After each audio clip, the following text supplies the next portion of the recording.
Hello दोस्त, कैसे हो आप। आशा करता हूँ कि आप सब अच्छे होंगे। तो हम आज शुरू करने जा रहे हैं सामान्य ज्ञान। ये लुसेंट की किताब है भाई। इससे वो एसएससी में बहुत से प्रश्न पूछे जाते हैं। कौन कौन से क्वेश्चन आते हैं आज हम देखेंगे। चलो देखते हैं।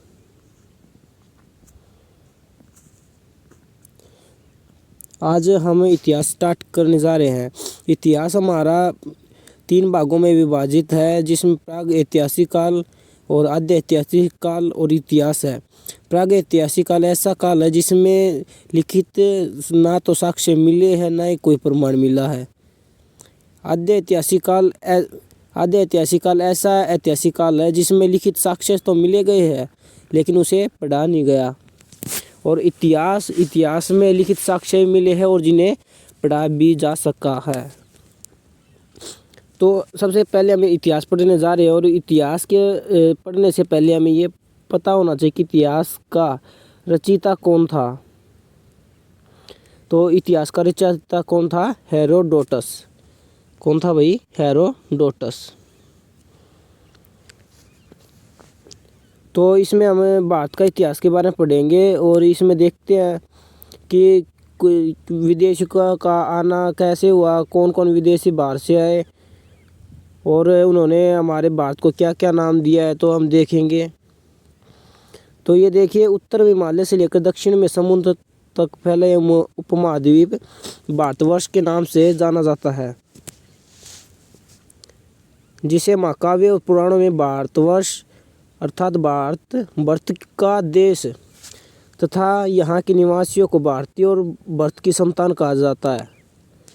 यूनानियों ने भारत को इंडिया, मध्यकालीन मुस्लिम इतिहासकारों ने हिंद और हिंदुस्तान के नाम से संबोधित किया है। भारतीय इतिहास का अध्ययन की सुविधा के लिए इसे 3 भागों में बांटा गया: प्राचीन भारत, मध्यकालीन भारत और आधुनिक भारत। तो आज हम पढ़ेंगे प्राचीन भारत। तो प्राचीन भारत की जो हमें जानकारी है वो 4 स्रोतों से प्राप्त होती है। इसमें एक है धर्म ग्रंथ, फिर ऐतिहासिक ग्रंथ और विदेशियों का विवरण, पुरातात्विक संबंधित साक्ष्य। तो उसमें पुरातत्व संबंधित साक्ष्य उसमें क्या क्या मिले हैं वो देखते हैं। अभिलेख भी मिले हैं, सिक्के भी मिले हैं और धर्म ग्रंथ है हमारे, ऐतिहासिक ग्रंथ, विदेशियों के विवरण भी इसमें शामिल है। विदेशियों से हमें कौन कौन सी जानकारी मिली है यही देखें। तो सबसे पहले हम देखते हैं धर्म ग्रंथ से मिलने वाले महत्वपूर्ण जानकारी। तो धर्म ग्रंथ में क्या है कि भारत का सर्वप्राचीन जो धर्म ग्रंथ है वो वेद है। वेद के जो रचयिता है, जो संकलन करता है, वो कौन है? महर्षि वेदव्यास, महर्षि कृष्णद्वैपायन वेदव्यास। वेद 4 प्रकार के हैं: ऋग्वेद, यजुर्वेद, सामवेद, अथर्ववेद। कौन कौन से भाई? ऋग्वेद, यजुर्वेद, सामवेद, अथर्ववेद। ठीक है।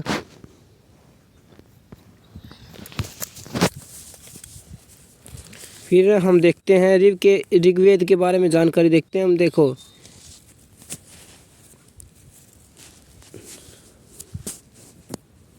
ऋग्वेद के क्रमबद्ध ज्ञान के संग्रह को ऋग्वेद कहा जाता है। ऋचा जो रचना है उनके क्रमबद्ध ज्ञान के संग्रह को ऋग्वेद कहा जाता है। इसमें 10 मंडल है, 1028 सूक्तक है और 10,462 ऋचा है। ऋचा का मतलब जो रचना है वो। इस वेद के ऋचाओं के पढ़ने वाले ऋषि को होत्री कहते हैं। इस वेद से आर्य के राजनीतिक प्रणाली, इतिहास के बारे में जानकारी मिलती है।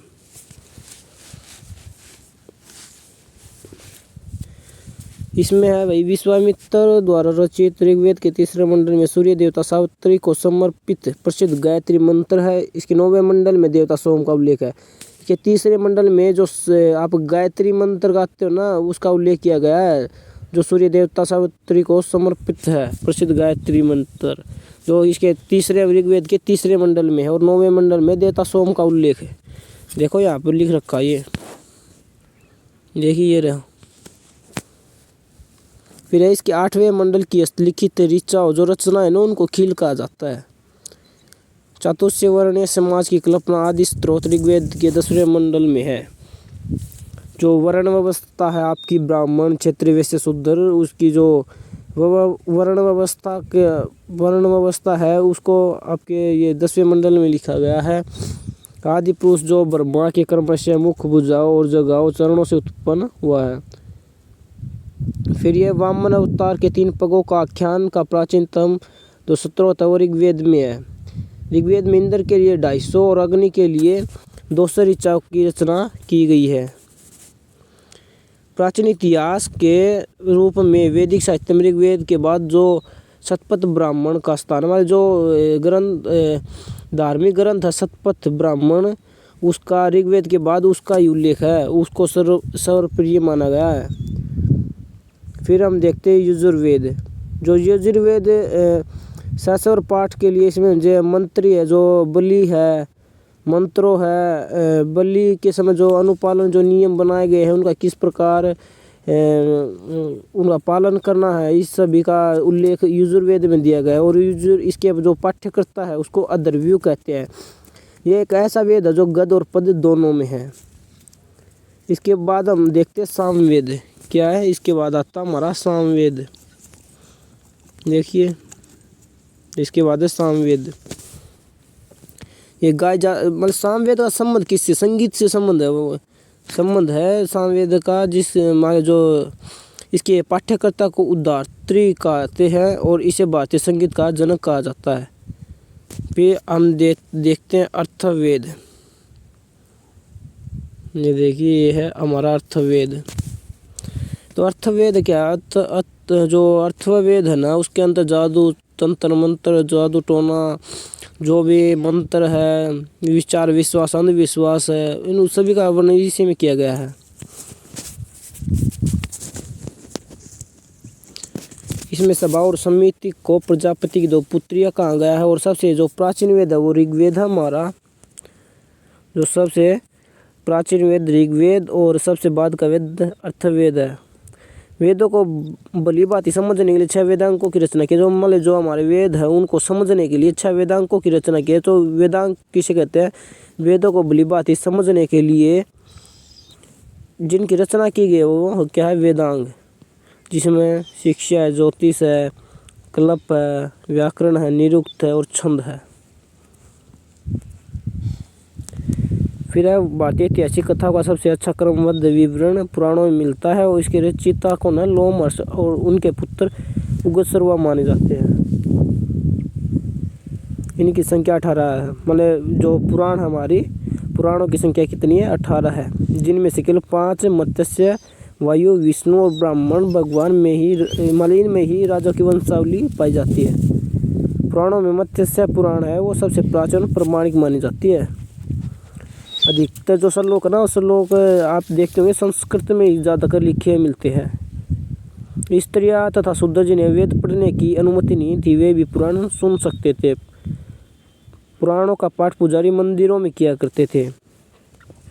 और यह है स्मृति ग्रंथों में सबसे प्राचीन और प्रमाणिक जो है मनुस्मृति मानी जाती है। शुंग काल का मानक ग्रंथ है। किस काल का भाई? शुंग जो है हमारा ये शुंग काल का मानक ग्रंथ है। और नारद स्मृति गुप्तियों के विषय में जानकारी प्रदान करता है।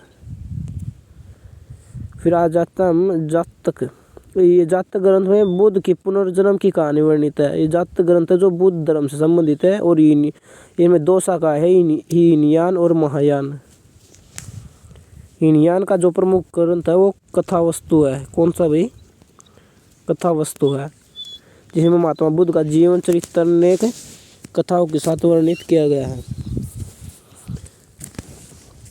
फिर आ जाता है जैन साहित्य। जैन साहित्य का जो ग्रंथ है वो इसमें से एक आगम है।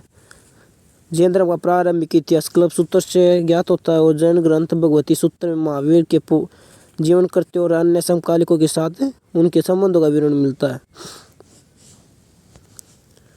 फिर ये हम देखते हैं अर्थशास्त्र के जो लेखक है वो चाणक्य है। ये 15 अधिकरणों और 180 प्रकरणों में विभाजित है। इसे मौर्य कालीन इतिहास का जानकारी मिलती है।